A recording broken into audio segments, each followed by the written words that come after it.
పాకిస్తాన్ ఉగ్రమూకలతో పోరాటం చేసి ప్రాణాలు అర్పించాడు. పరామర్శించేదానికి వచ్చాడు మాజీ ముఖ్యమంత్రి గారు, తప్పులేదు, రావచ్చు. నీకు అక్కడ ఎక్స్ప్రెషన్స్, నీ ఫీలింగ్స్ ఎట్లుండాలి? ఆడకొచ్చి సీఎం సీఎం సీఎం అని అరిచేదా కార్యకర్తలు? ఏం కార్యకర్తలు రయ్యా బాబు మీరు?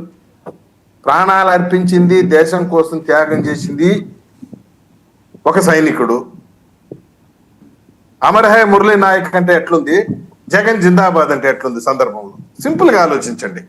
అమరహే మురళీ నాయక్ అనే నినాదం ఎట్టుంది, జగన్మోహన్ రెడ్డి జిందాబాద్ ఎట్టుంది?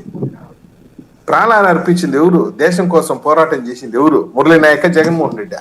ఈయనే సైనికుడు మాదిరి పోయి యుద్ధం చేసి వచ్చినట్టుగా అటు బిల్డప్, ఎలివేషన్, ఇవన్నీ జనం గమనిస్తున్నారన్న విషయాన్ని మర్చిపోతున్నారు.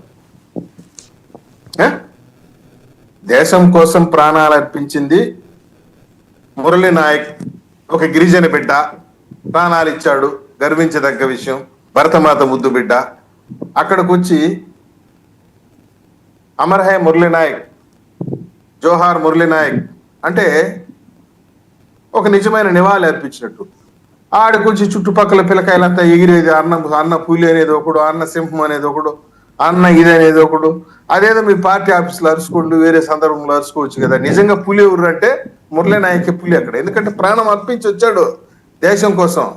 ఉగ్రమూకల కోసం దాడి చేసి, ఉగ్రవాదుల దాడి నుంచి దేశాన్ని కాపాడినటువంటి వ్యక్తి.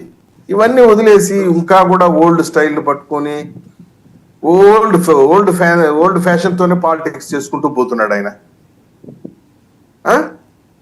ఎక్కడికి పోతా ఉన్నారు, ఏం చేస్తున్నారు, ఏం అర్థం కాని పరిస్థితిలో ఉన్నాడు ఆయన. చేసిన ప్రతి తప్పు చేసి మా పైన బురద జల్లేది, తెలుగుదేశం పార్టీ పైన బురద జల్లేది ఒక ఎజెండాగా పెట్టుకున్నాడు ఆయన, తన సోషల్ మీడియాలో కానీ, ట్విట్టర్ వేదికగా కానీ. ఓకే